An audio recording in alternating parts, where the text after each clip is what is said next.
Começou a gravar. Acho que começou. Então, gente, muito bom dia a todos. É um prazer nós retomarmos aqui os nossos seminários integrados do PMBQPM. E no dia de hoje nós iremos conhecer um pouquinho, né, do trabalho que é desenvolvido pela UFPR, né, o Campus Palotina, né, que é coordenado pela professora Cadma, né, e depois o Cadma irá falar um pouquinho do que é feito na UFPR, e depois um representante da IES irá dar uma palestra sobre uma temática que ele desenvolve. Então, Cadma, né, a palavra é toda sua. Muito obrigado pela disponibilidade em contribuir aqui com os nossos seminários, né. Tem sido momentos de muito aprendizado e de muita integração entre todos aqui que fazem parte do programa. Então, fico com a palavra. Obrigada, Thales, pelo acolhimento. Bom dia a todos os presentes, né? É um prazer enorme estar aqui. Confesso que, infelizmente, por causa do horário que coincide com as aulas da graduação, eu não consigo participar muito desses seminários, mas agora com os alunos de férias ficou mais fácil e esse momento chegou, né? Então, aqui todos fazemos parte, como todos já sabem, de um multicêntrico, né? Um programa que, além de tudo, é muito acolhedor e permitiu, pelo menos no nosso caso aqui, conseguir estabelecer um curso de pós-graduação, né, coisa que não conseguiríamos e ainda não conseguimos sem essa grande ajuda. Bom, então, a IES, que eu represento aqui hoje como coordenadora local, é a UFPR, que é a Universidade Federal do Paraná, sendo que a pós-graduação em si, né, ela está no setor Palotina, e o que eu vou mostrar aqui é um pouco breve, né, mas um pouco da nossa realidade, né, para que vocês conheçam. Thales, você pode passar, por favor? Vou ficar solicitando. Bom, então, apresentando, né, então, nós somos a IES associada ao UFPR, né, o nosso PQBM aqui, ele tem uma sede no setor Palotina, que é um setor que foi criado em 1993, eu coloco isso para depois fazer uma comparação em relação ao tempo de vida, né? O programa ele foi criado em 2014, Palotina, o setor Palotina já existe desde 1993, então estão aí, né, 30 anos, um pouquinho mais, 30 anos, 31 anos, e é um setor instalado numa cidade pequena, né, uma cidade, como mostra aí, cerca de 32 mil habitantes, de acordo com 2020. O que a gente tem hoje no nosso programa local? Né, perdão, caracterizando Palotina ainda, né, que é um local onde a gente tem 8 cursos de graduação, 8 pós, e acreditem se quiser, é uma coisa que já dificulta um pouco, que a gente tem uma secretaria comum para os 8 programas de pós-graduação, com 2 secretários apenas, que se viram nos 30 para dar conta desses 8 PPG. Então, ser coordenadora e vice-coordenadora equivale a ser secretário também. Acredito que essa seja a realidade de algumas IES, é a nossa. Tá?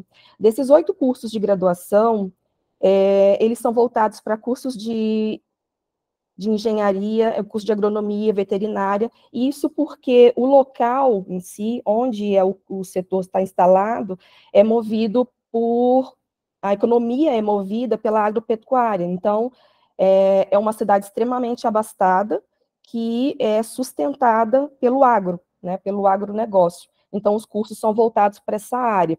Isso acaba dificultando um pouco angariar candidatos, né, que se voltem para a temática da nossa pós-graduação. Mas a gente tem também outras universidades locais que acabam ajudando nesse sentido. Pode passar para mim de novo, Thales?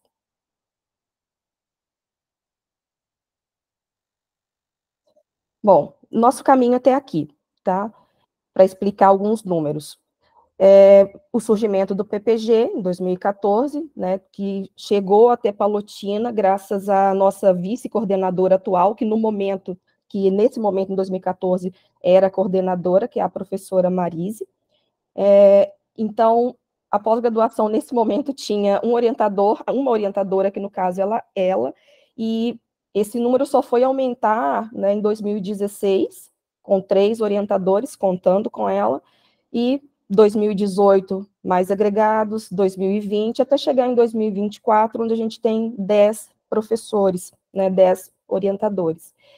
O que a gente tem fruto disso, até o momento, né, entre defesas e titulações, isso contando que ainda tem defesas que aconteceram e titulações em andamento, né, 7 mestrado e 3 doutorados. E o primeiro mestrado e o primeiro doutorado, né, essas titulações vieram em 2020 apenas, né, porque foi o que as nossas condições permitiram. A gente tem matriculados atualmente 3 alunos de mestrado e 6 de doutorado. Tá?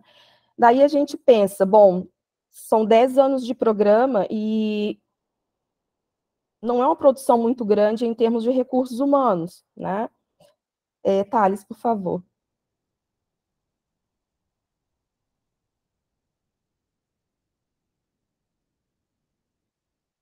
Só que isso é um pouco do reflexo de onde nós estamos, né? Quando se fala o FPR, a gente pensa em Curitiba, só que esse daí é o mapa do Paraná. Curitiba está naquela setinha preta ali, ó, na bolinha amarela, né?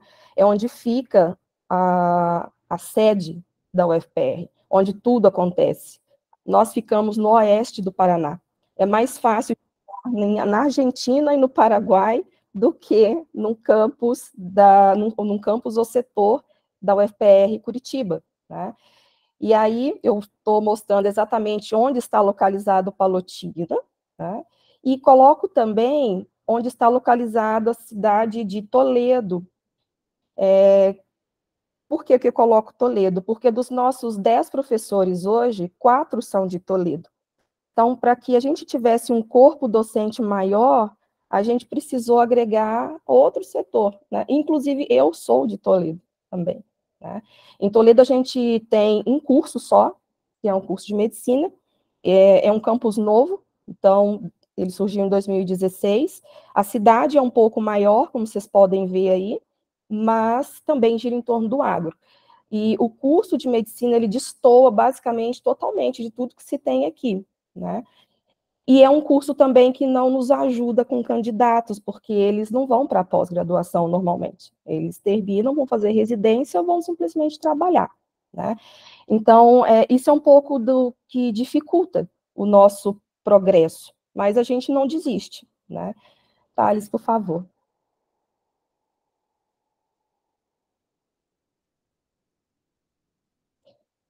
Então, como eu disse aqui, os candidatos a gente tem que laçar, mais ou menos assim, né?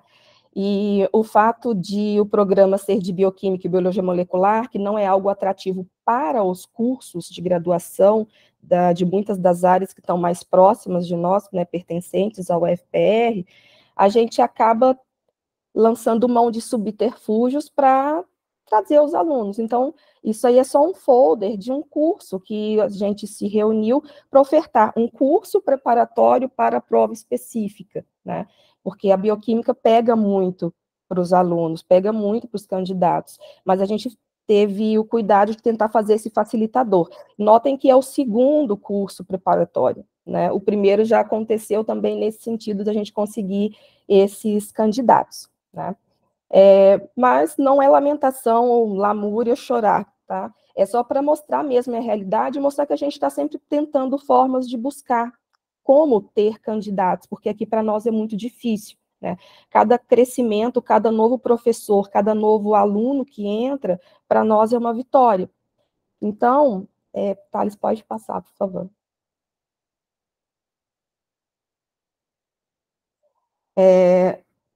Então, hoje, né, estar junto com um programa que já chegou na sua nota 5, graças ao esforço conjunto, porque sozinhos nem a gente existiria, né, aqui no oeste do Paraná. É com muito orgulho que eu trago um dos nossos alunos, né, que é um discente de mestrado, para apresentar o trabalho dele, né.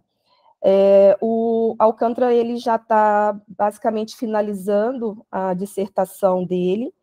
É uma pessoa extremamente competente, uma pessoa que eu, de fato, eu admiro muito, né? Não é babando ovo, não. Eu admiro muito porque ele consegue transitar muito fácil entre várias áreas.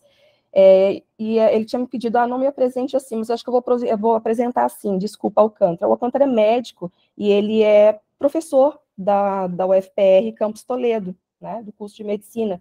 E a gente costuma falar que, às vezes, o médico, ele se forma e sai e ele sabe muito daquilo que é a área dele, né? Ele se torna muito bom naquilo porque ele precisa ser bom naquilo, mas a falta de um mestrado, de um doutorado, faz com que ele tenha uma visão um pouco limitada, às vezes, porque não consegue ter uma visão holística, né?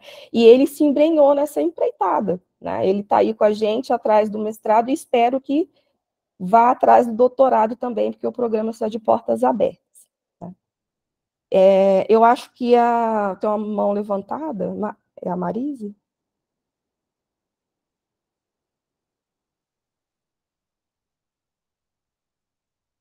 Eu acho melhor deixar para o final, tá, Kátima? Tá, obrigada. Então, tá bom. Então, depois dessa apresentação, eu vou passar a palavra para o Alcântara. Eu não sei se ele vai conseguir colocar a apresentação. Se não conseguir, ele me manda e eu te passo, tá, Thales? Então, muito obrigada pelo momento, né, de apresentação aqui. Espero que eu não tenha me delongado demais. E a palavra para o Alcântara. Obrigada. Bom, primeiramente, é um prazer estar aqui. Sei que é o horário perto do almoço. Parabéns, Thales, obrigado pelo convite. Parabéns à professora Marise, que a gente imagina, né, o quão difícil é, né, montar um programa. Fazer ciência hoje já é difícil. Imagina fazer ciência no Brasil, no interior do interior. Né? Então, eu tenho que só parabenizar. Cadma, eu que admiro você, né? Você que tira todas as minhas dúvidas e não tem horário, né? Às vezes eu acho até deselegante eu ter que mandar mensagem, tudo mais, e você, como expert no assunto, me ajuda e faz com que eu consiga ajudar os nossos pacientes. Eu vou colocar a apresentação aqui, vou me permitir vocês não ficarem com vontade de surfar, vou tirar esse rostinho, esse cabelo que vai ficar despenteado, e colocar a apresentação, ok?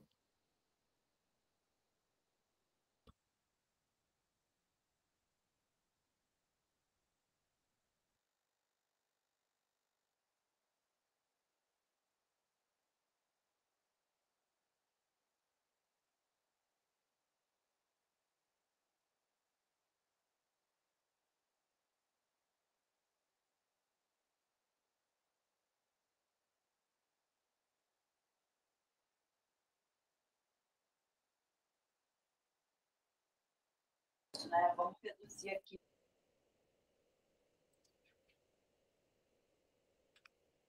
Todos estão vendo? Sim.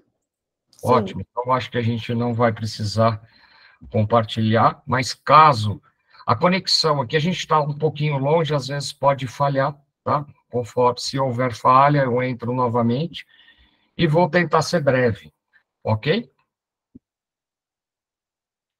Bom, mais uma vez, obrigado pela oportunidade, obrigado pelos colegas, e vamos falar um pouquinho de ciência, que é algo que está faltando há bastante tempo, tá?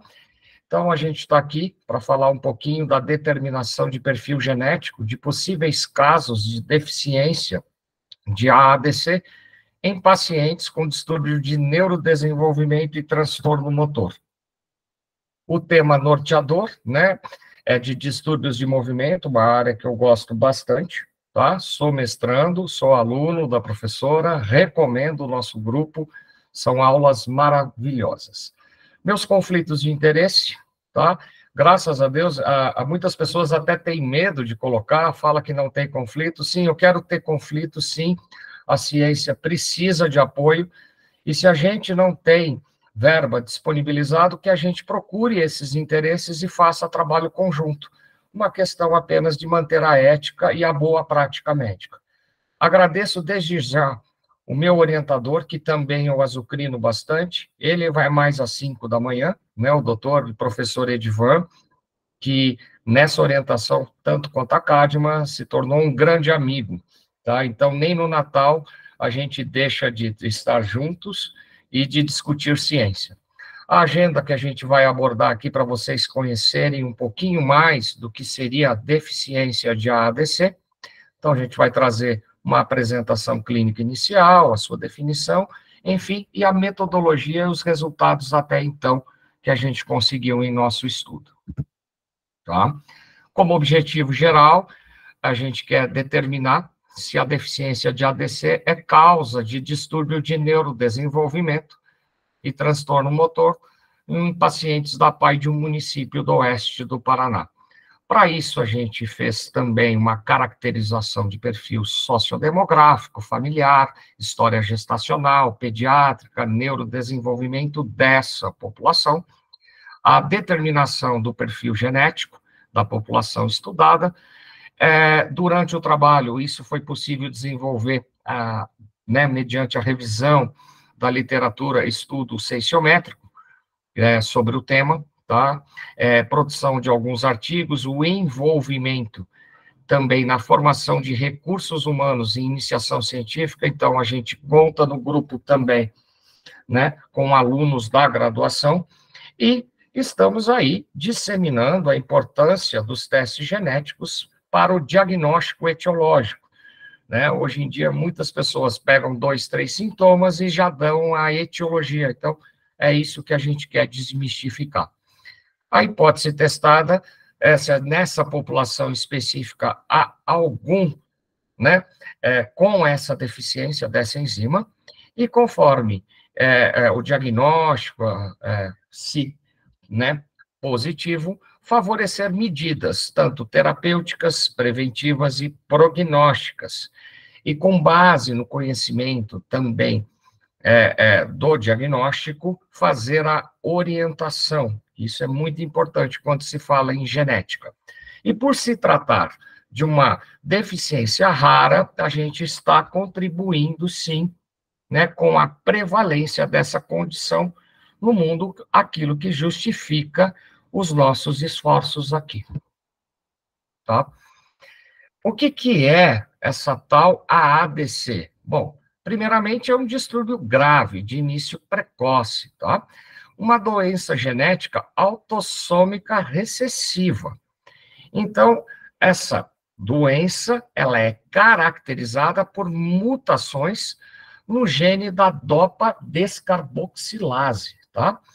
Que codifica a enzima descarboxilase dos aminoácidos L-aromáticos, levando uma redução na atividade dessa enzima. O que traz de consequência? Traz uma disfunção motora, cognitiva e desautonômica. Ok? Como a gente falou, ultra rara, né? Já documentada em todo mundo, e os primeiros casos publicados, a gente está falando de ontem, né? De 1992. A incidência ainda global ainda é desconhecida, tá? Então, até hoje, a gente tem um pouco mais de 260 pacientes já descritos com tal patologia, em diferentes regiões e etnias, tá? Então, mostra-se que não é característica de uma população exclusiva. E aqui no Brasil, hoje, não existe um programa de triagem neonatal. Aí você vai me falar, tanta doença, né? Dengue ainda fazendo estrago, e por que a gente teria que ter um programa para uma doença ultra rara? Primeiro, que uma coisa não exclui a outra. E segundo, a possibilidade da gente modificar. Então, a gente tem que sempre brigar, lutar lá em cima e pensando sempre em bons níveis.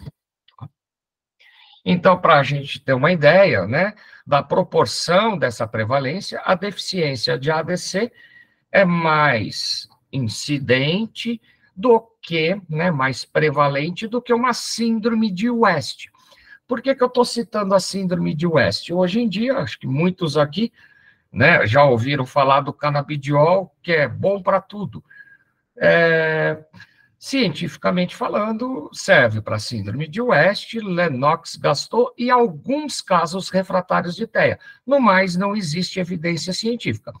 Então, se a síndrome de West está sendo citada, por que não a deficiência de AADC, que é algo possível e passível de modificação?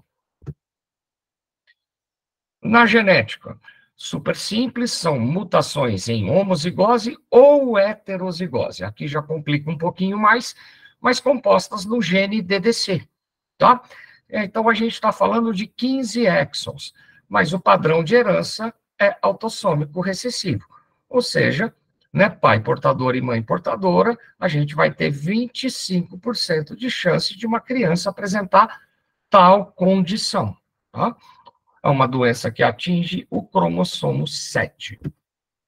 Ou seja, um cromossomo inicial, então a gente vai ter diversas características fenotípicas expressas, tá? Aqui, para a gente entender um pouquinho a questão metabólica, tá?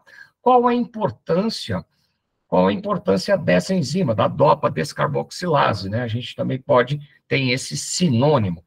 Ela vai catalisar diversas reações de descarboxilação, tanto na via aqui, né, na cadeia aqui, dos neurotransmissores dopamina, serotonina e os adrenérgicos, quanto também nos neuromoduladores, da fenilanina, da tirosina e o triptofano aqui, que vai converter em serotonina. Então, o que acontece? O defeito, a falta ou a falha dessa enzima, você vai ter um neurotransmissor alterado, no caso, serotonina, dopamina e noradrenalina, que são bastante evidenciados na sintomatologia desse portador, mas também, né, nos neuromoduladores, tá? Não vou me estender muito, mas eu fico à disposição no final da apresentação. Essas substâncias são substâncias que têm um predomínio e uma atuação muito importante lá na região de tronco encefálico, tá? Para aqueles não muito familiarizados com a neurologia, a gente tem a porção cortical do cérebro e o tronco encefálico, de onde emaneiam os nervos cranianos, os 12 pares.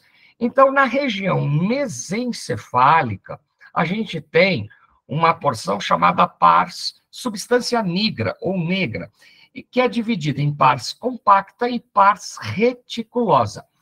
Nessa porção, especialmente na substância compacta, onde a gente tem a maior atuação da dopamina, tá? Tanto da dopamina quanto dos adrenérgicos, e também no núcleo da RAF, que é uma outra porçãozinha, a gente vai ter como importante o neurotransmissor serotoninérgico. O que acontece? Uma falha na conversão da L-dopa para a dopamina vai acarretar em transtornos de movimento. De uma forma mais simples, seriam sintomas parkinsonianos, tá? Então, alterações de bradicinesia, de tremores, né, crises oculogíricas ou oculógeras, uma hipotonia. Então, quando a gente fala em Parkinson, a gente pensa em pacientes com uma idade mais avançada. Infelizmente, é comum a gente pegar pacientes, né, jovens adultos com 30, 40 anos, já com manifestações parkinsonianas, não necessariamente de movimento, tá? Mas, assim, o que é mais raro ainda, a gente encontrar um parkinsonismo em uma criança, tá? Mas por quê? Por falha dessa enzima, da AADC. Ok? Então, quando há uma falha nessa enzima, você vai ter um problema na conversão da L-dopa para a dopamina, ou seja, a dopamina vai estar diminuída e não vai deslocar a reação para a formação dos adrenérgicos, né, tendo aumento, inclusive, de outras substâncias, tá? Como, por exemplo, a 3-OMD, que é a metildopa, né? Alguns conhecem como medicamento, né? O 5-HI1AA, que é a hidroxiácido alacético, e também o hidroxitriptofano, ou seja, essas são substâncias que estarão elevadas e a gente consegue dosar via líquor. Seria uma outra forma de fazer, de fazer o diagnóstico, não, de inferir uma possibilidade diagnóstica. Aqui um modelo esquemático mostrando como que o quanto que é à direita, a importância, tá? Do neurotransmissor, do primeiro neurônio com o segundo neurônio, mostrando que essa dopamina vai ser liberada, tanto a dopamina, serotonina ou as aminas ativas, na fenda sináptica, para poder estimular o próximo neurônio. Então, se você não tem uma dopamina ou uma monoamina ou até mesmo a serotonina em quantidade suficiente para ser liberada ou com alguma alteração, o que acontece? Você vai ter uma diminuição desse impulso. Tendo a diminuição, você vai ter algumas características, inclusive que serão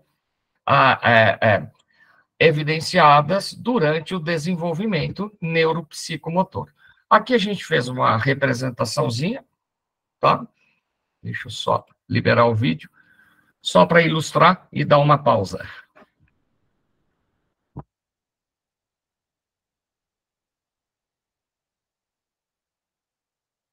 Aqui o que a gente acabou de explicar, a passagem de um neurotransmissor, de um neurônio, para o outro neurônio.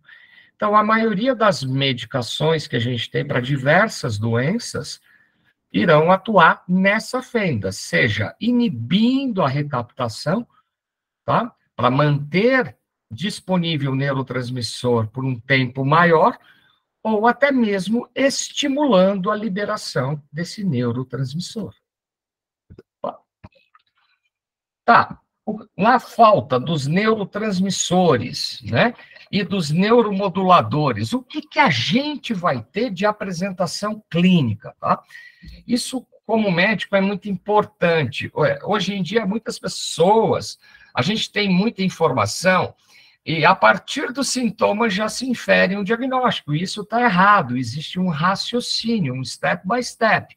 Então, a apresentação clínica, muitas vezes, vai ser pela queixa e a história do desenvolvimento atual da doença, e aí o médico tem que buscar um diagnóstico topográfico, ver o que é a causa da alteração desses marcos no desenvolvimento. Então, por exemplo, né, normalmente a manifestação da deficiência de AADC se dá em torno ali de 18 meses, tá? Então, a criança não está conseguindo levantar a cabeça, sustentar a cabeça, sentar, sustentação do tronco, ficar em pé, ou até mesmo um distúrbio de marcha, tá? Aí já vem inferências a diversos diagnósticos conforme a moda da década. Então, aqui para vocês terem uma ideia de uma criança com essa deficiência. Então, só pelo filme, a gente consegue inferir diversos diagnósticos, tá? Mas aqui, nesse caso, segundo, né, a academia foi gentilmente disponibilizado pela Academia Americana de Neurologia, é uma criança, sim, com deficiência de AADC. Então, vocês vão observar uma hipotonia, olha.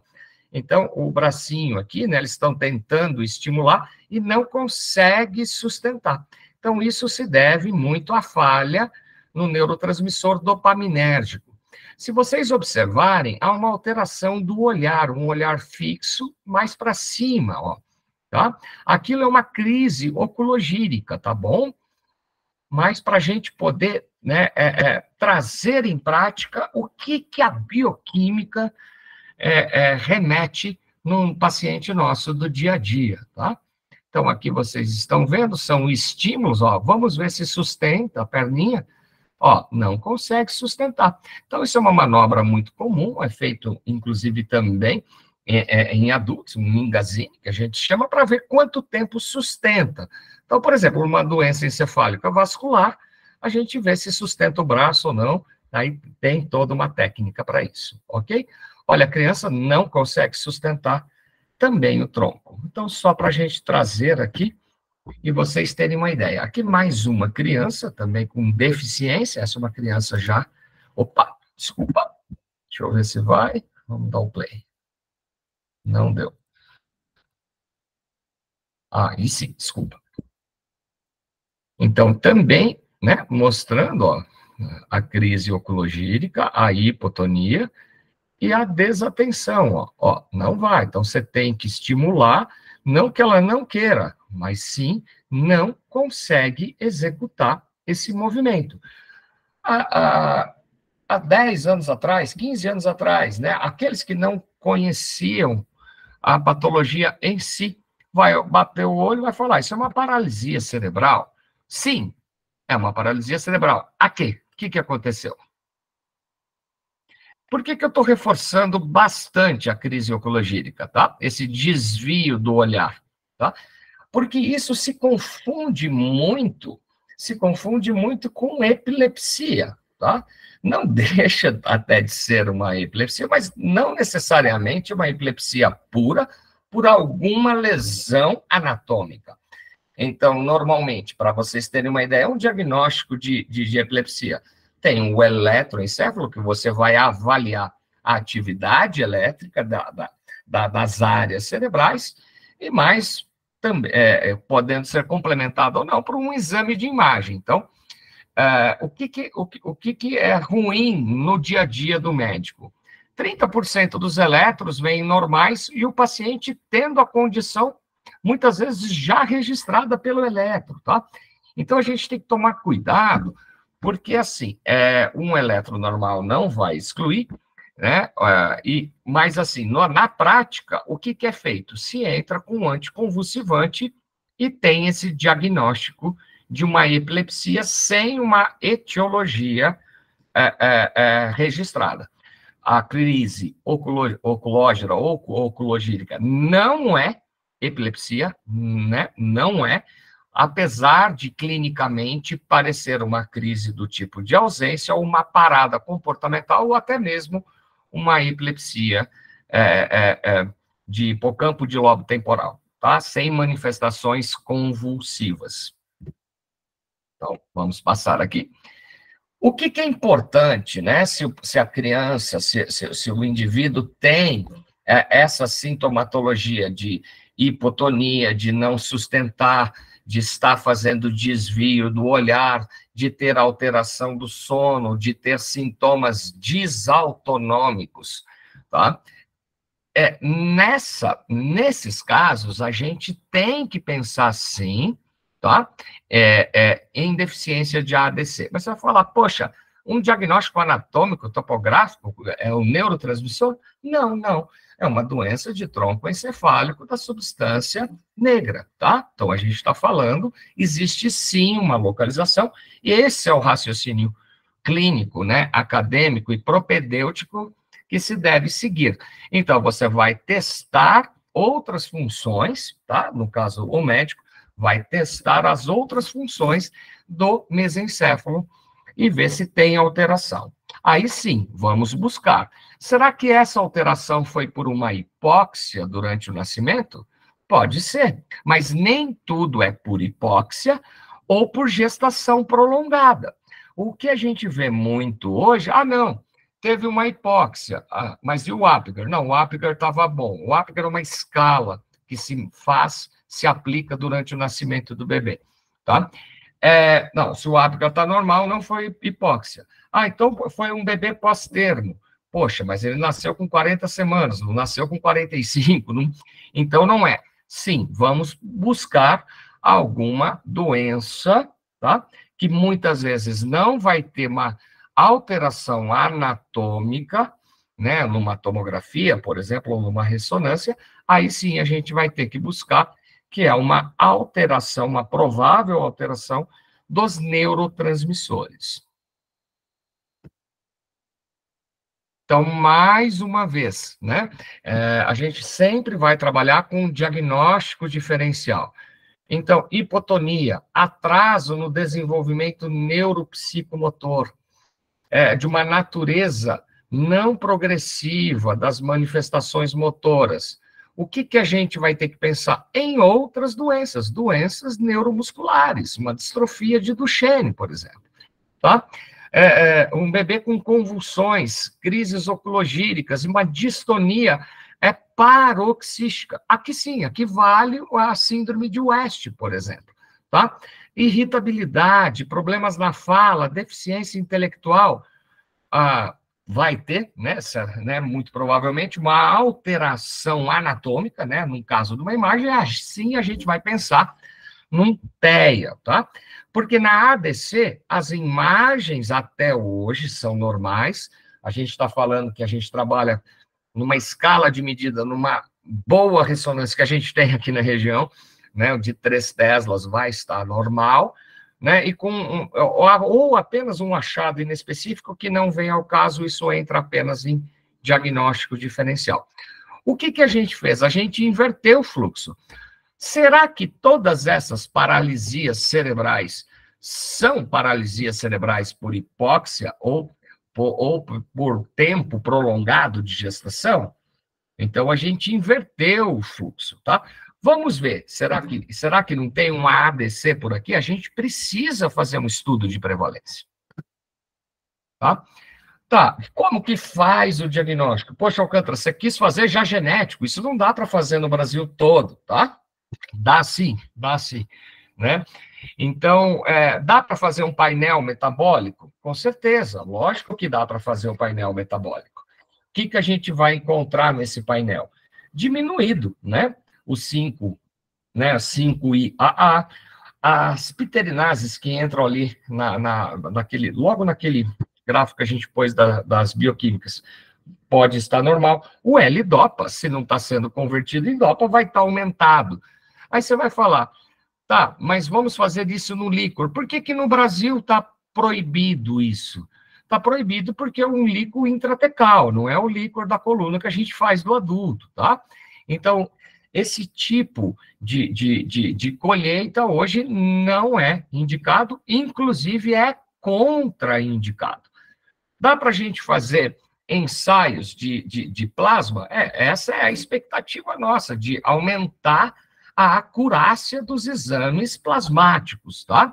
Mas é um exame que é de uma certa forma, invasivo. Então, a gente que está aqui trabalhando com pesquisa, né, no meu caso, uma dissertação, não é simples eu chegar e falar assim, vou furar o paciente e vamos colher a amostra. Por isso, a opção, né, do teste genético, que é o padrão ouro hoje. Lembrando que existem variantes desses genes, a gente está falando aí de 89 genes, então o painel é o mais indicado. Aí é uma questão de custo, mas a gente precisa trabalhar aumentando a prevalência e aumentando os testes, né, o custo vai ser diminuído, tá? Desculpa, gente. E o que fazer com um diagnóstico, né, positivo de uma doença tão grave, com um prognóstico tão ruim? Sim, precisa fazer uma contraprova. Aí sim, você vai partir para um exame mais invasivo, seja ele, né, a amostra plasmática ou a amostra de urina. Mas só isso não confirma. Outras patologias também, por distúrbio metabólico, podem aumentar, né, os níveis do ácido vanilático e também os níveis da metildopa, tá? Mas já é um marcador. Aí falando um pouquinho até de painel, né, a gente não focou muito nisso, por que da escolha, por exemplo, de um painel, né, e não um outro teste, sabendo que a gente tem vários testes hoje, né, para poder fazer a determinação. Então, primeiro, que o painel, né, ele consegue avaliar centenas de genes selecionados a partir da manifestação clínica, tá? Então, como a gente está falando de um grande número de genes que podem levar à alteração dessa enzima, a escolha se deu por um painel. Ah, mas como que eu vou fazer essa contraprova? Aí a gente tem outras possibilidades. Podemos fazer um teste de exoma, que a gente vai avaliar os produtos da região codificada alterada, ou até mesmo fazer o genoma completo para excluir possibilidades, né, de alterações nos introns, tá? Mas o importante, positivo, além do aconselhamento genético, que é feito o aconselhamento é feito pré-teste e pós-teste, precisa ser confirmado por técnicas diferentes. Bom, agora a gente vai começar, após essa introdução, a gente vai começar o nosso trabalho, tá? Então, primeira coisa, vamos começar pela instituição, tá? Que a gente até coloquei como número 2. Onde vamos buscar crianças com paralisia cerebral?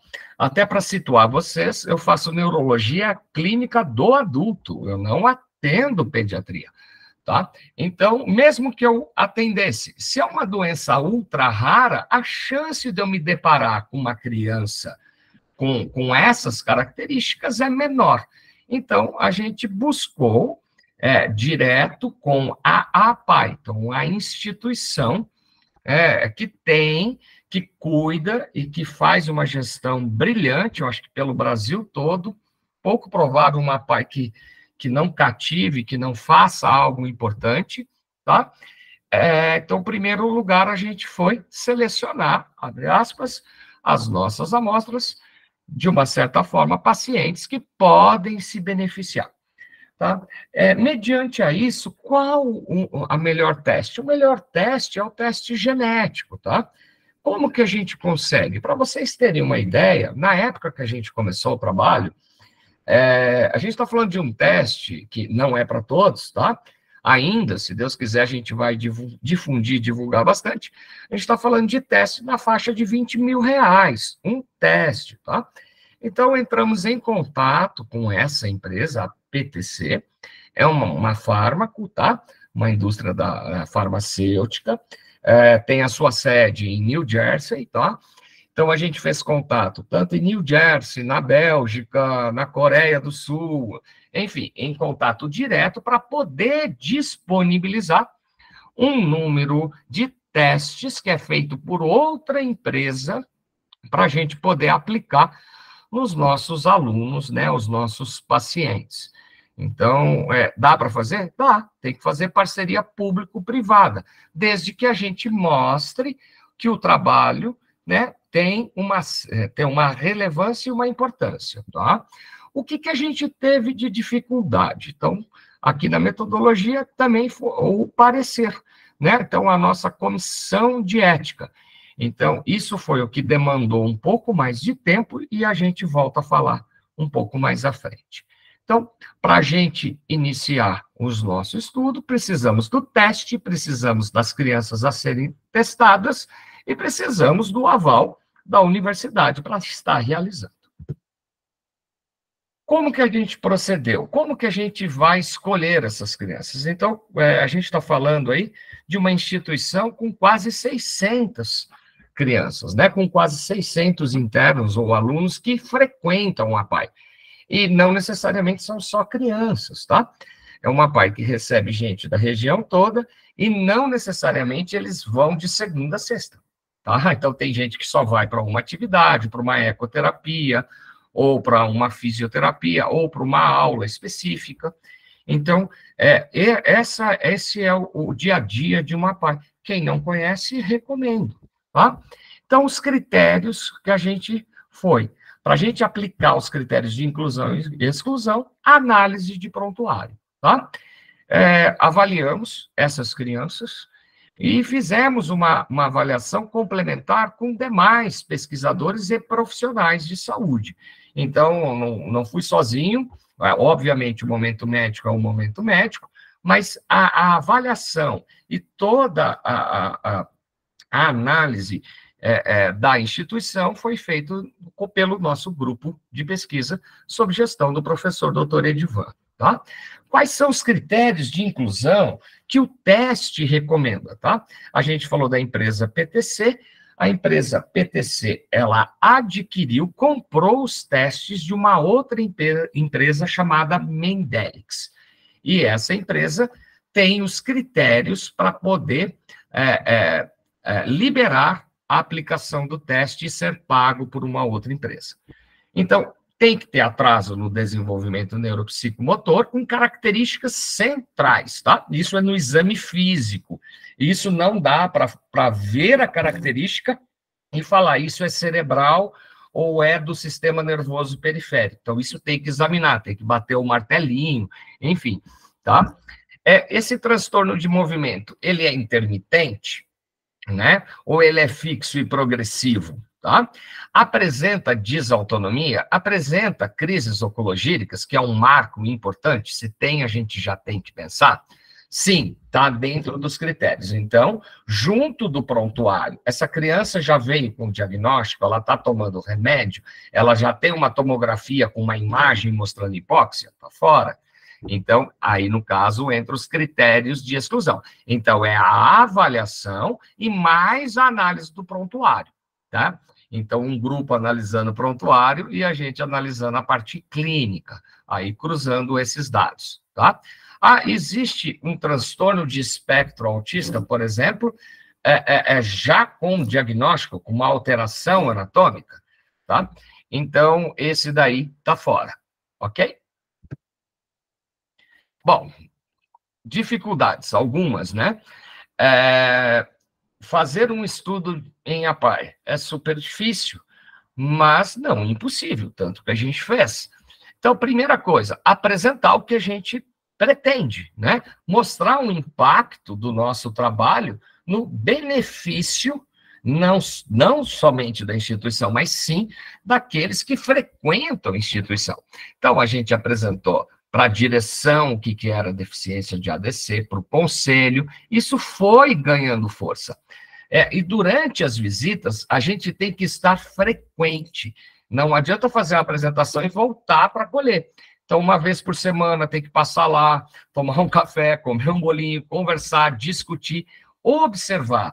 Porque todos aqui que escrevem, que fazem pesquisa, sabem que a gente modifica a todo momento, a gente tem outras percepções, né? Então, com essa frequente ida, com discussão e análises de como proceder, isso, né, nos deu um ganho muito grande para poder estar aqui hoje apresentando esse trabalho. Nesse período, estou falando de um período de 2 anos, praticamente indo, né, mensalmente, semanalmente, tá? Houve troca de direção, por exemplo. Então, a diretora que estava há 42 anos lá na instituição, que tinha aberto as portas para a realização do projeto, aposentou e entrou uma nova. Aí a gente teve que começar tudo de novo. Aí essa nova, a partir do momento que ela pediu todos os estudos, era uma pessoa com formação em pós-graduação, é uma surpresa muito agradável, né, com mestrado e doutorado, enfim, ela me mostra, né, comprova. Aí acabou ficando grávida e trocou também, mas aí essa segunda passagem foi um pouco mais fácil. Então, as reuniões, primeiro a gente precisa engajar a equipe que trabalha lá. Então, aqui a gente está mostrando algumas professoras, né, e fora fisioterapeuta, fono e demais profissionais de saúde. A partir do momento que a gente teve um engajamento de toda a equipe, com mudança de direção ou não, a gente conseguiu fazer uma aproximação dos responsáveis, que normalmente não são só pais, né? Então, tem sempre uma avó, um vô que cuida, no caso da criança ou do interno ali da pai, tá? Então, esse foi o primeiro passo. O segundo passo é ter uma equipe para fazer a coleta, decidir essa coleta.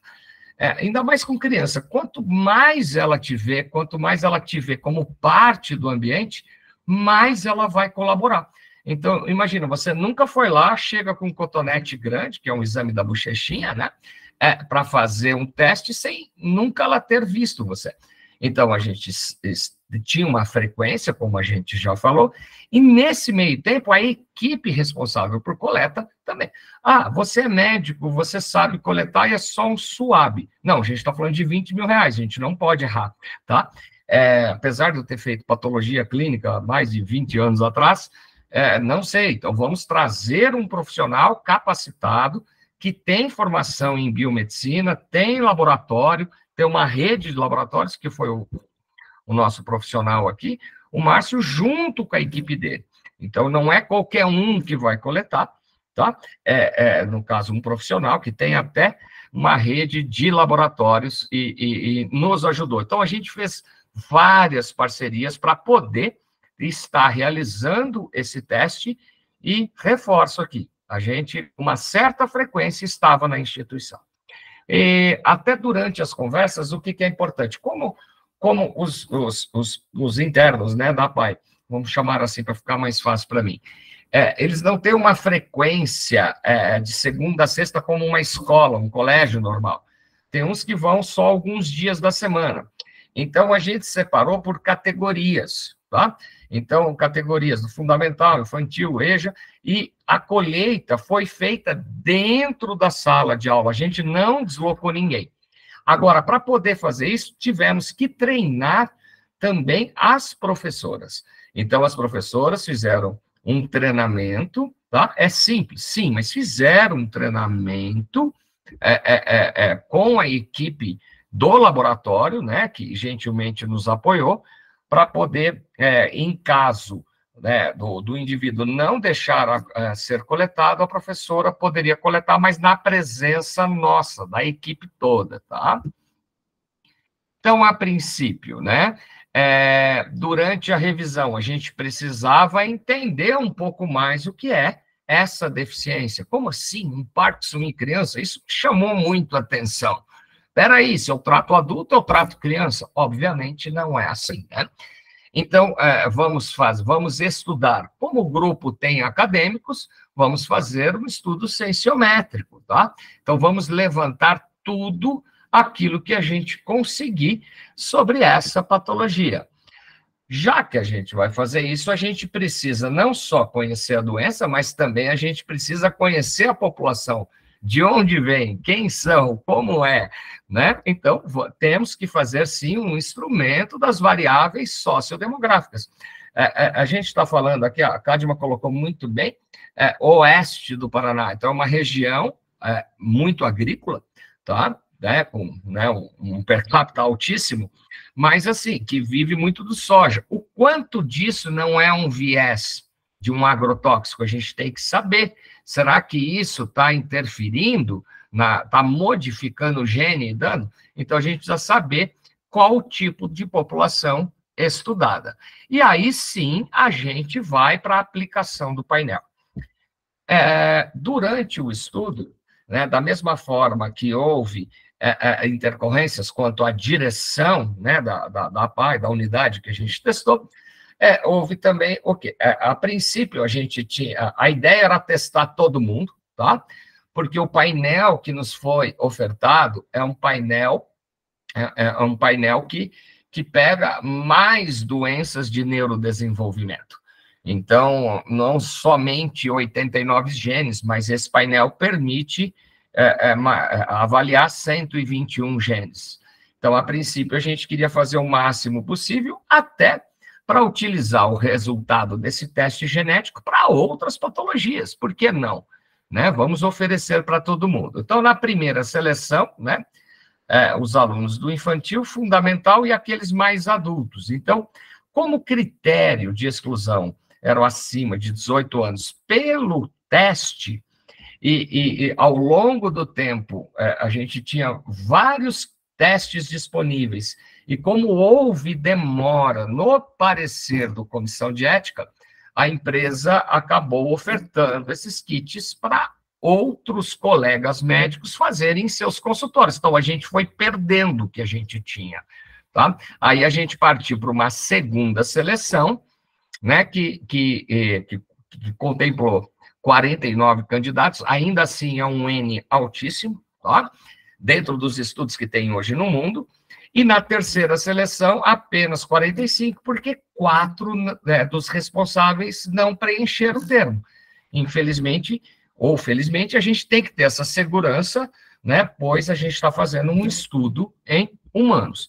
Então, o desenrolar desse projeto, como qualquer outro projeto, tem, né, essas intercorrências. Então, a gente tem que saber lidar com isso, tá? Então, aqui os resultados, né? Então, aqui o estudo cienciométrico, a gente, né, conseguiu fazer uma publicaçãozinha. Aqui tem uma das alunas, né, do IC, que agora, recentemente, né, foi premiado no Congresso de Bioquímica e Biologia Molecular. Então, isso é muito gratificante, né? Um engajamento tanto da instituição, mas um engajamento nosso aqui no Paraná, um pouco longe, mas com internet e um pouquinho mais de esforço, construindo esse caminho da pesquisa crível. Tá? Como que a gente falar um pouquinho, né, do estudo, como que a gente fez essa revisão? De um modo simples, tá? A gente tem os descritores primários, secundários e terciários, uma pesquisa, né, de PubMed, com os artigos, né, no tempo ali, na janela de 14 a 23, e fizemos uma descrição quantitativa, absoluta e relativa apenas, utilizando os descritores, tá? E conforme a combinação. Então, a gente saiu ali de 734. É um bom número. Não, não é. Não é um bom número, né? É para ter muito mais artigos, né? Então, a gente identificou 734 na primeira seleção, né? Só, né, com o título e dando uma olhadinha no resumo desses artigos, né, muito parecidos, e infelizmente haviam alguns artigos duplicados, tá? A gente acabou finalizando, assim, considerando elegíveis um N de 90, tá? Uma outra forma, além dessa análise, né, então, de qualis A1 e A2, que foi o que a gente colocou, o fator de impacto, tá? Muitos médicos, assim, a gente não tem a expertise de vocês numa publicação, tá? Então, normalmente, alguns artigos médicos são de revistas com um fator de impacto maior, e isso, teoricamente, mantém um nível de seguridade dessa informação, tá? Vou adiantar um pouquinho, senão o pessoal vai cansar, tá? Então, aqui, os tipos de estudos que a gente viu aí, que tem hoje sobre a ADC, e o que chama atenção, né, que os tipos de artigos, né, envolvendo grupos humanos são muito baixos, tá? Então, revisões aplicadas em grupos humanos, a gente tem ali 2.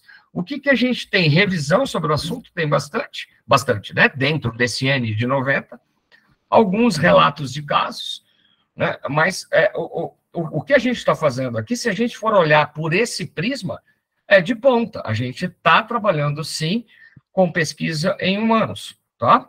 E pesquisa que vai trazer algo positivo, tá? Hoje, no mundo, o que se tem, né? Obviamente, né, Estados Unidos e China trabalhando, são os grandes, né? Que estão em números aí de publicações e trabalhos científicos. E aqui pintou o Brasil todo, a América do Sul todo, mas à direita, tá? Mas é só o Brasil, não tem ainda países aqui na América Latina que estão com esse trabalho, né, nessa parte da genética, tá? E a Europa que vem se fortalecendo, inclusive, né, o consenso, né, para a deficiência de ADC foi realizado ali na Inglaterra, tá?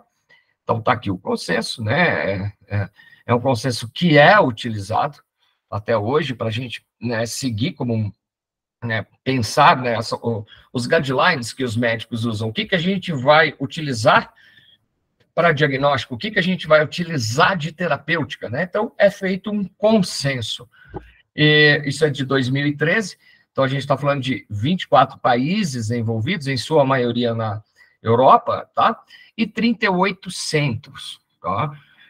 Vamos ver se a gente sobe esse número de centro por aqui, incluindo o Brasil. O que é importante, mais uma vez, um dado a ser chamado, né? que muitos dos casos de deficiência ultra rara, por que que é ultra rara? Porque ninguém testa, né?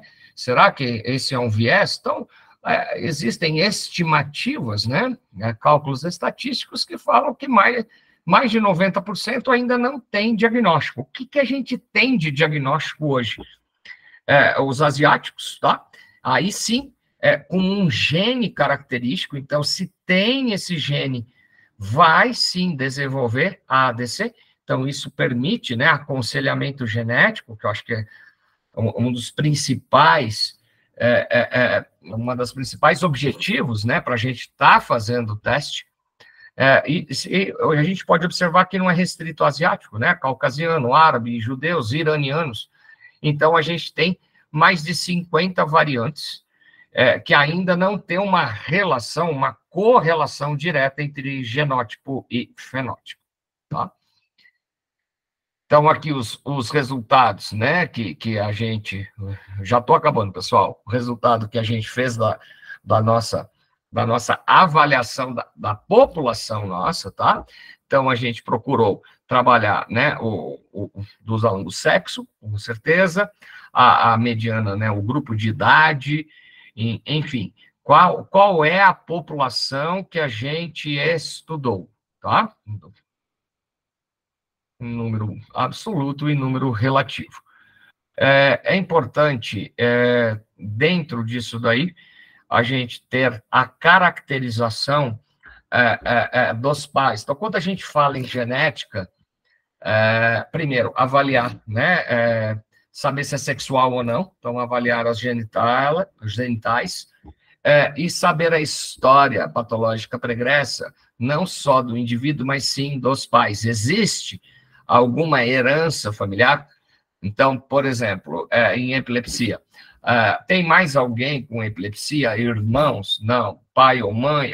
Pai tem, a minha tia tem. Então, aí a gente vai traçando um mapa, né, genético, então é importante saber essa história. A mãe, ela teve alguma complicação durante a gestação, tá? Porque isso pode ser um viés ou pode ser causa também de uma mudança nessa leitura, tá? Né? Inclusive, até a maturação hormonal dessa mãe. Teve algum contato, trabalhou na roça, por exemplo, com pesticidas, algo desse tipo. Então, a avaliação da mãe é muito importante. Infelizmente, na APAE, muitas vezes a gente não tem uma história detalhada da mãe, alguns, né, dos internos não tem a mãe, tá? Então, você não tem contato, é um parente que cuida, enfim, mas o quanto a gente conseguir ter dessas informações acaba sendo imprescindível para a gente mapear essa população e aí sim fazer um estudo genético mais direcionado, tá? Então, essa criança, né, que nem eu mencionei ali, para não ser repetitivo, o Apgar, como que ela nasceu? Nasceu bem, não nasceu? De imediato precisou ser entubada, precisou ir para uma UTI, precisou de banho de luz, não precisou? Quanto tempo ficou internado? Tá? Então, esses detalhes são importantes. E esses dados, obviamente, a gente foi colhendo à medida que deu, tá? Então, hoje eu consigo contato com a mãe, às vezes é de uma cidadezinha que demora 1h30 para chegar na PAI, então tem que mandar o documento, não sabe ler, ou tem que ir até lá, tá? Quem faz pesquisa de campo sabe dessas dificuldades, tá? Então, mais alguns dados aqui dos participantes, tá? Esse é um dado importante, porque aqueles que têm um pouco mais de condição, um dos alunos ali, dos internos, né, já tinha um diagnóstico, né, já tinha um diagnóstico de uma paralisia, tá? Ela queria entrar no grupo, mas já tinha diagnóstico, tinha uma imagem, um eletro alterado, tá? Então, infelizmente, não dá, né? Desculpa, infelizmente, tá? Não preenche os critérios, tá? Então, aqui, como que é o teste genético que a gente falou tanto, tá? Acreditem, a mão esquerda é minha, eu sou canhoto, vou só tomar uma aguinha aqui. Tá? Então, o kit vem individualizado. Como que a gente trabalhou esse kit? após tendo a seleção dos candidatos ao teste, a gente já identificou um kit para cada um, para evitar erro na colheita. Então, a gente foi até o indivíduo, então, se ele está segunda, quarta e sexta, então, a gente foi na segunda ele faltou, então, na quarta a gente vai de novo, na sexta a gente vai de novo. Então, tudo tem que ser em equipe, não dá para fazer somente, né, o mestrando e o orientador. Tá? Então, a gente trabalhou com essa equipe para fazer fizemos esse planejamento, e sim, pegamos o kit identificado, faz a identificação. É importante, né, para evitar a alteração na amostra. Tá? Tinha um vídeo, mas a gente não colocou, senão ia alongar muito. É importante fazer a higiene da mucosa oral, porque esse kit vai ali na bochechinha, tá? Então, são 10 raspagens de um lado, 10 do outro. Então, é importante que quem vai ser testado fique 30 minutos em jejum e, de preferência, né, antes desses 30 minutos, com higienização bucal, tá? Então, a gente marcou o horário, escova o dente de todo mundo e 30 minutos sem beber água, sem nada. É ruim? 30 minutos, sim, mas dependendo da atividade que a professora, acaba sendo algo natural. Então, a gente fez de tudo para que fosse algo natural, tá? Então, né, ninguém passou sede para esperar a colheita, não. Aí, após a colheita, né, da saliva, do teste da bochechinha, que todo mundo conhece, tem toda essa documentação, e essa documentação, ela é enviada para o laboratório.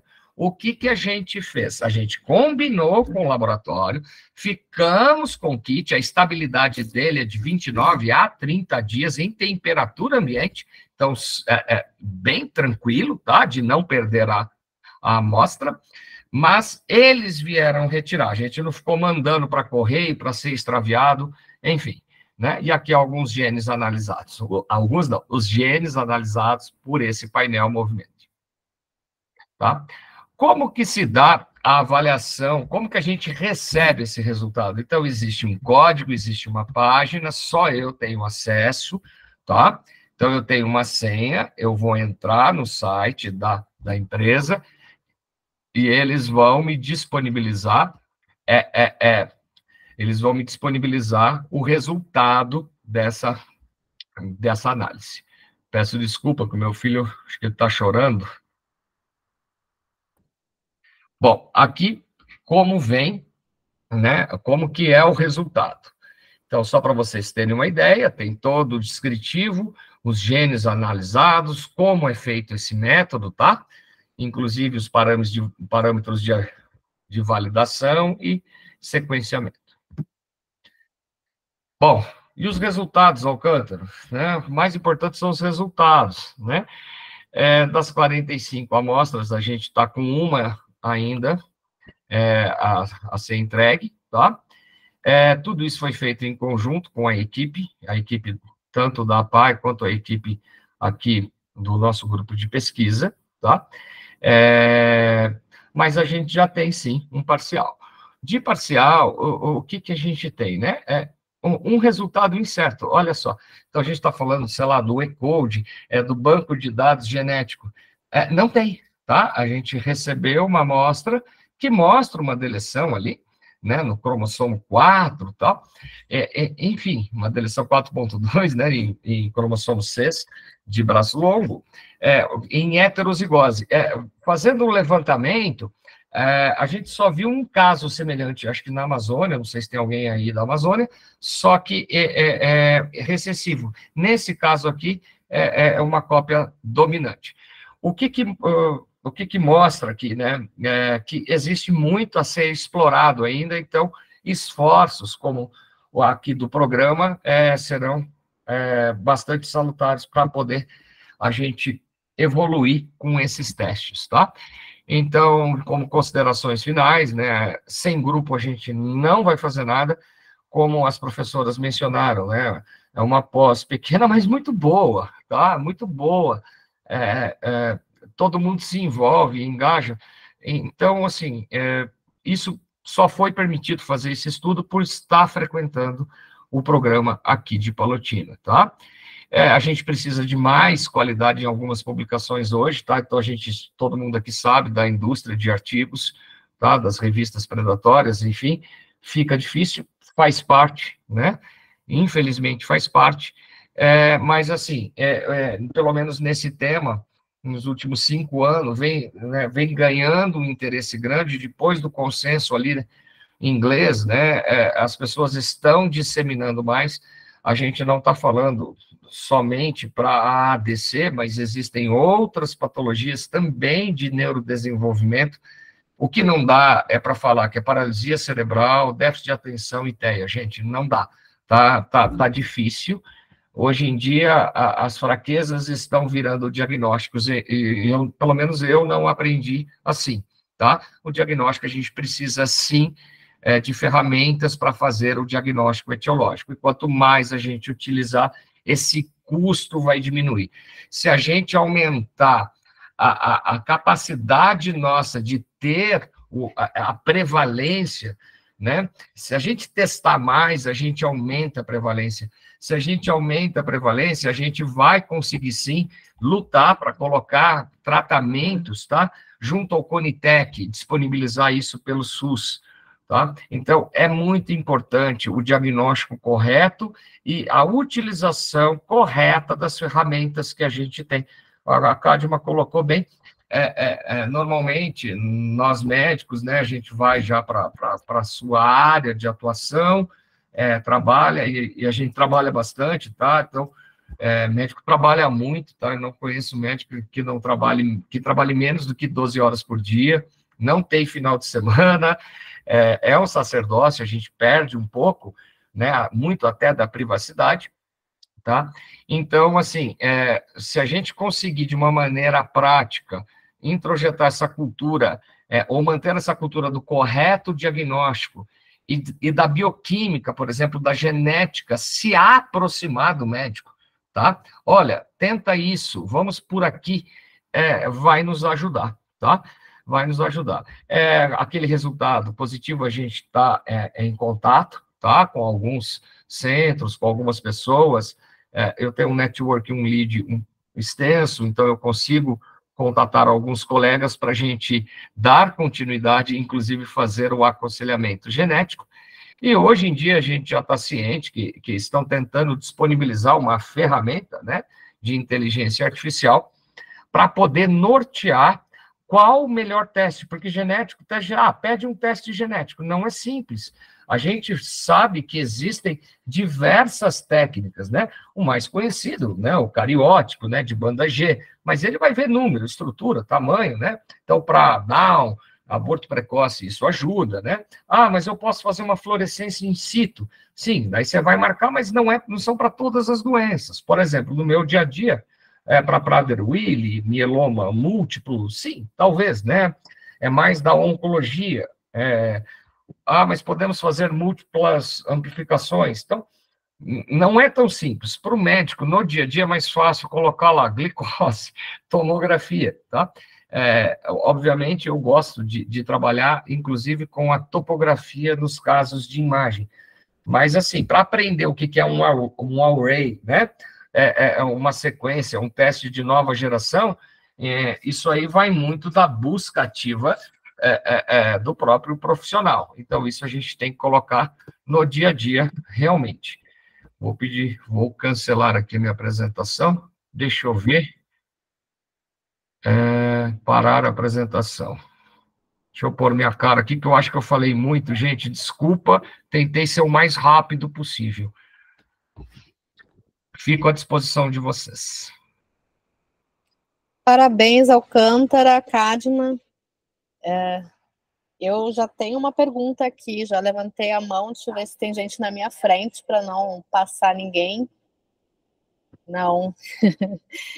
Então, muito bacana ver a localização de Toledo, de Palotina, né, que é próxima a Toledo, no oposto de Curitiba, onde é que vocês estão localizados. Então, e aí onde realmente tem um impacto grande que a gente vê, né, essa interiorização. Então, é muito bacana ver isso e entender um pouco das dificuldades que vocês têm, né? Então, realmente cativar estudantes da medicina a serem cientistas, terem uma carreira alinhada à ciência, é sempre um grande desafio, né? Porque a clínica chama muito, né?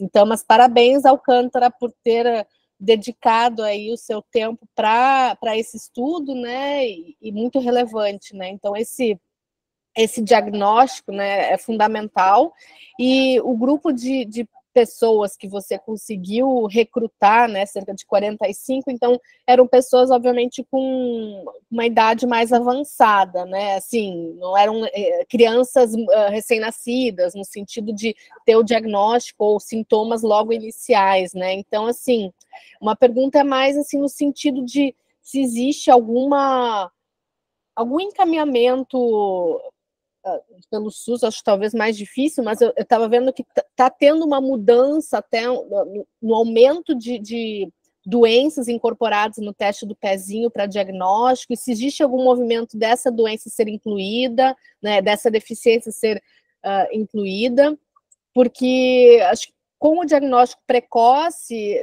teria algum tratamento, não 100%, mas um acompanhamento melhor, não sei se tem alguma medicação, terapias, enfim, que pudessem diminuir, né, esse impacto dessa deficiência, né? Então, queria saber de você se você sabe se tem algum encaminhamento nesse sentido. Bom, excelente pergunta, professora. Posso falar professora ou Luísa? Assim, Luísa, são duas perguntas, tá? Primeiro, por que a gente incluiu pacientes com uma idade mais avançada, tá? Aí é o nosso lado mais mole brasileiro, que muitas vezes eu não aplaudo, tá? A gente começou com um número grande de testes, só que o tempo para a gente aplicar o teste, isso foi, assim, praticamente quase acabou com a pesquisa, com o trabalho. Por quê? Porque muitas vezes, vocês vão me permitir falar isso, por favor, tá? Eu sou aluno, então aluno pode falar, isso eu aprendi, tá? Quando você submete, né, para uma comissão de ética, um trabalho que envolve números grandes, impacto na população, quem está lá avaliando o seu trabalho? Essa é uma pergunta minha. Porque a demora para liberar fez com que eu perdesse os kits. Eu cheguei a perder 500 kits, que foi uma luta gigantesca. Então, participação em congresso, feeling, enfim, não é tão simples, tá? Eu tenho outras áreas, tá? Eu trabalho com cefaleia, com sono, enfim, com Parkinson. Então, aí por esse tempo, a gente foi perdendo esses testes, porque outros grupos no mundo querem testar. Outros grupos do mundo querem testar. Ah, mas é um painel gratuito. Gratuito, só que não. Não é assim. Você tem que tem outros caminhos. Aí, o que eu fiz? Como houve depois uma demora, muitas crianças se perderam. Elas não ficaram na paiade eterna. Até mesmo os bebês mudam de cidade, vão para uma outra PAI. O pai e a mãe têm dificuldade de levar até o ponto para o ônibus levar. A gente está falando de Brasil. E aí eu não queria perder os testes. Aí eu garanti, falei, não, tenho sim. Tenho as 20 crianças. Não, quem fica bravo comigo é a indústria que me patrocinou, porque eu pus um monte ali. Então eu pus o meu nome na reta, né? Queimei, de uma certa forma, em prol da ciência. Então, se eu tenho... porque uma criança que nasce doente, ela fica adulta um dia. Então eu usei isso como critério para poder elencar esses maiores, com uma idade um pouco mais avançada. A sua segunda pergunta, que é muito pertinente, foi de onde surgiu o trabalho, tá? Assim, existe tratamento? Existe sim. Por que a indústria está pagando? Quando a gente fala de indústria, a gente tem aquele viés, eles só querem ganhar dinheiro. Óbvio, é indústria. Só que assim, como que eles querem ganhar dinheiro? Eles, para vender o remédio que eles têm, a doença precisa existir. Então, para a doença existir, eles precisam ter estudos de prevalência. Foi assim. Falei, opa, então vocês me garantem o teste, eu vou aumentar a prevalência para vocês. Então, foi isso que a gente começou. Sim, existe a medicação. É uma medicação, assim, tecnicamente super difícil, porque ela é intratecal. É uma neurocirurgia e você injeta a medicação lá. tá? Aí você vai perguntar, e aí, como médico e aluno da Cadma, será que vocês têm uma droga para fazer tudo isso aí? Sim, a gente tem teses de droga de R$ 7 que tem no SUS, tá? Só que para isso a Cadma vai ter que me aguentar mais 4 anos. Bora! Muito obrigada, Alcântara. Tem outra mão levantada aqui do Bruno. Bruno, você pode abrir o microfone e perguntar. Oi, boa Oi. tarde, tá me escutando? Claro. Primeiramente, muito boa essa palestra, é um tema muito bom. Inclusive, eu sou da Universidade Federal de Goiás, o meu projeto também está envolvendo a gente trabalhar com diagnóstico dessa doença, inclusive é meu mestrado.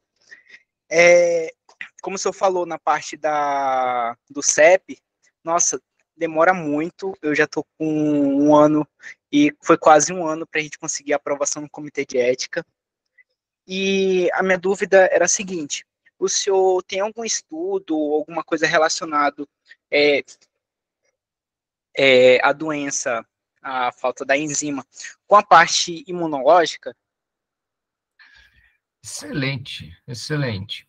Existem, sim, primeiro, que assim, quando a gente fala em tratamento de Parkinson, Bruno, a gente está falando de uma certa inflamação. A gente fala de inflamação, tá? Tanto que o tratamento desenvolvido pela indústria é um tratamento que utiliza, né, um adenovírus 2 e vai lá e modifica aquele gene, tá? Então, a gente está falando de terapia gênica.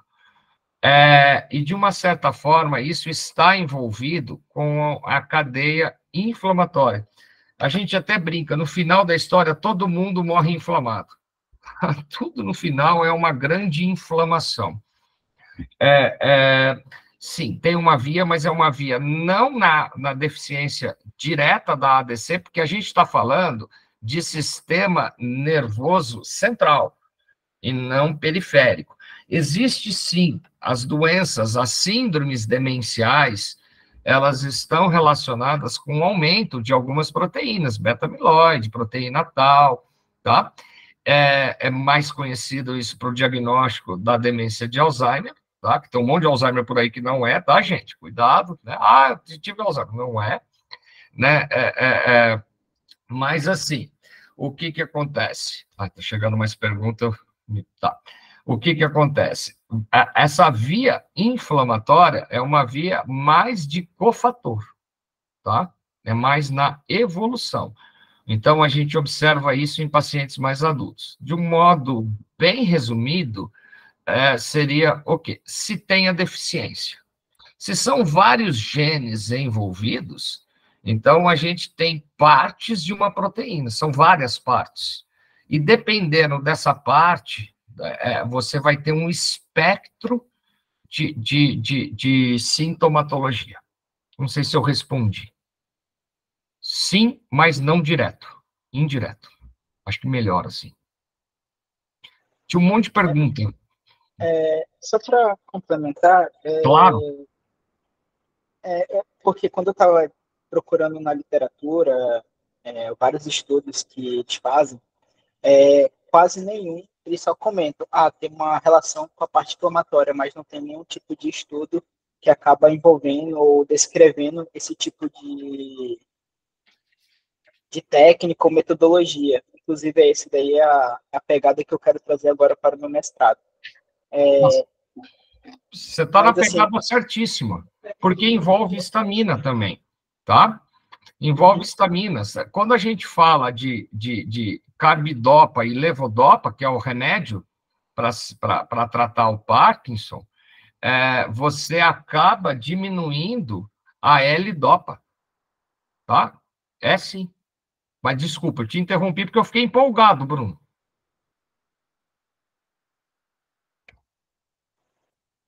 Assim, é claro, depois se eu puder disponibilizar um e-mail ou um contato para a gente poder conversar melhor, eu acho que a gente pode criar uma parceria ou alguma coisa do gênero. Eu acho muito interessante o trabalho que o senhor está desenvolvendo. Eu agradeço. Só vou botar pilha em você, tá?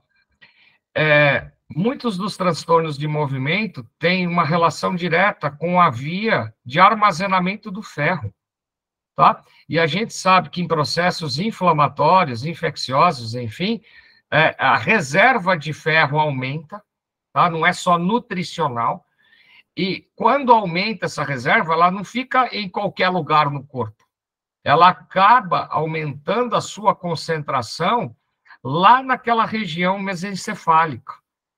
E a hora que ela acumula nessa região mesencefálica, ela altera o metabolismo dopaminérgico. Então, muito das coisas que eu faço com os meus pacientes com Parkinson é tratar a reserva de ferro. Os valores de referência hoje disponibilizados, né, na bioquímica e hematologia, nos exames gerais, se eu não me engano, acho que é 20, tem uma tolerância muito grande com essa reserva do ferro. Lembrando que o distúrbio do metabolismo do ferro, ele vai se apresentar primeiro como uma manifestação neurológica, ele tem mais impacto nos nervos e neurônios do que na hematologia. Então, é um hemograma sem anemia, mas você vai ver lá a tendência de HCM, VCM, a micro-hipo. Então, eu sempre coloco tendência e eu já peço a ferritina. Só que não pode ter inflamação ou infecção. Tem que pedir um PCR, não é PCR de DNA, tá? Um PCR simples para ver se não tem. Aí a gente aumenta essa reserva de ferro, que tem que estar acima de 50. Aí o paciente melhora do parkinsonismo, não de doença de Parkinson, mas eu atendo muito Parkinson que eu peço sangria, tá? Tem sim. Eu disponibilizo, Bruno, tranquilo. Quer mandar aqui no chat, Alcântara? Tem as perguntas aí? Não, eu tô falando seu e-mail para o Bruno, eu pego e coloco aqui. Ah, manda a bola aí. PCR, proteína C reativa, tá? Porque para a gente está muito acostumado com PCR. Vou colocar o seu e-mail aqui pro Bruno, tá? No chat. Não, tranquilo, professor. Acho que teve mais pergunta que eu não vi. Deixa eu abrir o chat aqui. Tem uma pergunta da Rebeca. Rebeca Mota. Sobre paciente positivo, ele possui uma heterozigose composta com uma variante patogênica? Sim, Rebeca, eu estou pensando, existe aquelas proteínas que a gente chama de GAUT, tá? É uma variante que também vai dar transtorno de movimento, tá? Mas o que a gente tem que fazer? Primeiro, a gente tem que ver a expressão dela. Eu estava lendo um artigo recentemente, o pessoal da Bahia, discutindo, eu achei fantástico, quero reler mais algumas vezes para entender a filosofia e a genética, discutindo o conceito de gene, né, baseado, até eles argumentam com a questão do operon, o que vem a ser o gene, né, parece que aquela coisinha montada que vai lá e libera uma proteína que vai ter uma função, não é só isso. Então, a ideia nossa é partir para quê? Para ver a característica da alteração desse gene. Então, nesse caso, eu vou pedir um exoma, tá? Então, eu vou para uma unidade específica, mas eu quero ver se esse gene transmite uma patologia. Porque existe uma máxima. Por exemplo, você recomenda fazer um painel genético para saber qual doença eu vou ter? Eu vou falar não. Não. Não porque eu não quero saber o que eu vou ter. Não necessariamente você ser portador significa que você vai desenvolver a doença. Então, isso é muito importante de conceito. Aí você vai falar, poxa vida, então aquilo lá foi um achado? Não, não foi um achado. A criança está na PAI, então ela tem sintoma. Agora a gente precisa esmiuçar para ver em qual das patologias de movimento esse indivíduo vai estar incluso. Ah, mas não tem remédio. Não tem problema, pelo menos o aconselhamento genético. Ah, não consegui aconselhar. A gente vai ter mais uma prevalência para poder mostrar que é importante sim. O que eu sou contra, daí eu vou aproveitar minha posição de aluno. Para com essa história de diagnóstico. Tem TEA, tem TD. Para. Todo mundo tem hoje. Qualquer pessoa está fazendo diagnóstico hoje. Aí vai para o médico está com... Ah, tá bom, tá aqui o atestado. Vai lá comprar carro, vai entrar na escola.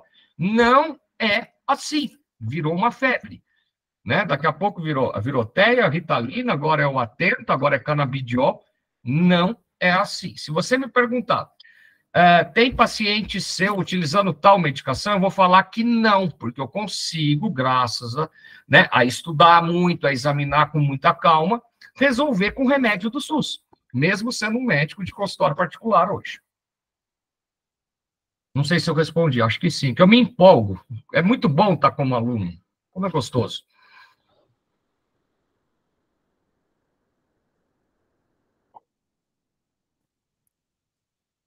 É isso Pessoal, aí.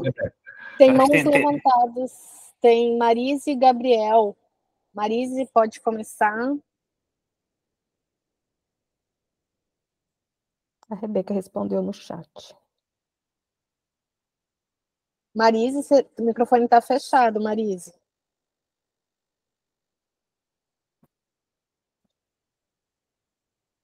Bom, Vamos passar para Gabriel enquanto Marise. Gabriel, vamos começar com você, então. Certo, boa tarde a todos. Boa tarde, professor Alcântara, parabéns pela sua apresentação. Eu trabalho com Parkinson, né, no meu doutorado, e aí eu fiquei pensando sobre essa questão do tratamento das próprias vias, né? Como o senhor acabou até de falar aqui anteriormente, que dentro do curso do processo da doença a gente sempre viu o fator da inflamação intrínseco, né, com várias associações e questões. O que você acha da questão de fazer um cotratamento, por exemplo, utilizando antioxidantes como compostos naturais derivados de plantas, nesse contexto, porque a gente sempre vê essa associação glial, né, da glia, da astroglia, no caso da microglia, com esse contexto, né, de poda sináptica, de processo inflamatório, né, a gente vê também no contexto da doença de Parkinson, a própria alfa-sinucleína sendo exocitada ali no espaço extracelular, se ligando em receptores, né, como o Toll-like receptor 4, gerando esse processo pró-inflamatório também, né, e aumentando esse contexto. E a segunda pergunta é a seguinte, né, a gente sabe que dentro do contexto da doença de Parkinson, as terapias atuais, e até mesmo não atuais, que eu falo atuais não, né, as terapias que normalmente, convencionalmente, elas foram produzidas são para restituir o POU de dopamina, né, para tratar as desordens motoras. Só que a gente vê outras associações que não estão intrinsecamente relacionadas às desordens motoras, né, cerca de 5, 7 anos antes a gente vê ali distúrbio do sono, constipação, eu trabalho, por exemplo, com constipação também, né, e aí a gente não só vê essa questão da substância nigra paz compacta, mas também a gente vê essa da área tegmental ventral, né, que está responsável pelo controle ali do processo de sensação do comportamento de recompensa e tudo, porque da parte motora a gente está muito mais ligado à substância nigra, né? Só que eu vejo pouco falado sobre a área tegmental ventral nesse contexto também. O que o senhor pode falar sobre? Bom, primeiro, obrigado, Gabriel. Obrigado por dar a oportunidade da gente falar um pouco de Parkinson, tá? Primeiro, é um dos trabalhos que eu estou desenvolvendo, tá? Vamos lá. Parkinson, você tem transtorno motor, não motor, né? E desses não motores, né, transtorno do sono e distúrbios, né, do sistema nervoso autónomo. Parkinson começa pelo intestino, então é a primeira manifestação. Então, a primeira manifestação é constipação, mas aí fica difícil, né? Você vai atender, normalmente as mulheres, nada contra, mas são mais constipadas do que os homens, então a gente não usa como critério de eleição para diagnóstico, mas sim, faz parte da entrevista clínica e me ajuda como diferencial. Segundo ponto, manifestações não motoras, elas vão abrir, né? Elas vão se manifestar literalmente, quando antes, a gente está falando não de Parkinson, a gente está falando de Levy, tá? Então, no caso, demência, né, por corpúsculos de Levy, que você mencionou muito bem. Então, existe um marco temporal, manifestações não motoras e depois manifestações motoras, tá? Então, essa é uma diferenciação. O que eu tenho feito, eu tenho trabalhado, não com ressonância e a pesquisa direta do nigrossomo 1 e da neuromelanina, que são iguais, tanto no Parkinson quanto no Levy, mas sim a avaliação da substância nigra. Enquanto no Parkinson há um aumento dessa substância via ultrassom, né, de mesencéfalo, no Levi há uma diminuição. O que seria esse aumento no Parkinson? É relativo à diminuição do tronco encefálico ali do mesencéfalo, tá? Então, o Levi seria, assim, a diminuição direta da substância. E por uma questão de tipo de receptor e posição, a manifestação não motora vem primeiro, tá? A minha esposa não gosta de passear comigo no lago aqui em Toledo, que se alguém vier eu recomendo, porque pela marcha, antes dele ter bradicinesia, o tremor é o último, tá? Antes de ter bradicinesia, por exemplo, é o balanço dos membros, então você começa a ter percepções de balanço. Algo muito interessante que a gente trabalha, que eu uso no meu critério diagnóstico dia a dia, é transtorno do sono REM, tá? O que é isso, né? É aquele processo de luta e fuga durante o sono. Isso é muito comum em pacientes que têm doenças parkinsonianas. E se começa a ter transtorno do sono REM, antes de ter transtorno motor, eu já vou pensar em Levi. Cabe aqui um caso interessante que virou um relato de caso nosso também há uns 2 anos atrás. Eis que vem uma paciente com 30 e poucos anos, quase 40 anos, com transtorno do sono REM. O que é isso? Ela grita, ela chuta, aparece polícia, acham que o marido está batendo. Então, existe um impacto na atividade diária dessa paciente.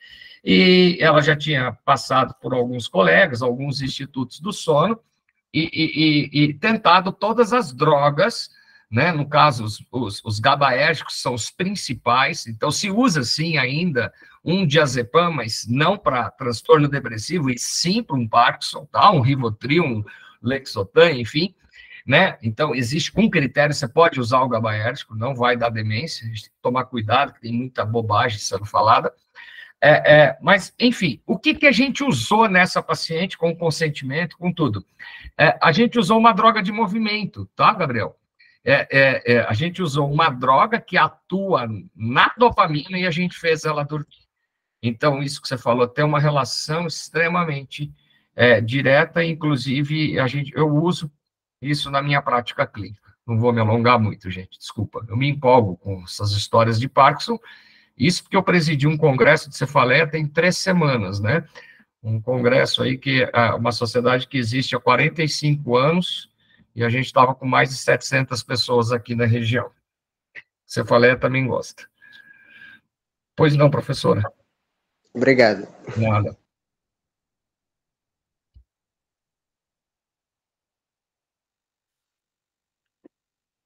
Mais alguém? Se não, até pelo adiantado da hora, né, a gente gostaria de finalizar agradecendo imensamente a Cadma e a Alcântara aí pela oportunidade, né, de a gente discutir essa temática, de conhecer um pouquinho da UFPR Setor Palotina, né, e do belíssimo trabalho, né, que a Alcântara tem desenvolvido, né. Então, parabéns a todos aí, estenda nossa gratidão para os demais docentes e discentes do programa. E com isso finalizamos, né, mais esse momento que tem sido riquíssimo, né, para todos, né, e quem não teve oportunidade, né, de assistir ao vivo, né, terá a oportunidade de ver no canal do programa, né, esse momento, né, que foi por deveras proveitoso. Então, obrigado, Cadma, obrigado, Alcântara, foi um prazer imenso. Obrigada, boa tarde, pessoal. Eu que agradeço, gente. Muito obrigada mesmo. Eu também agradeço. O celular está aí disponível. Tá? Bom almoço. Tchau, tchau. Bom almoço a todos. Obrigado.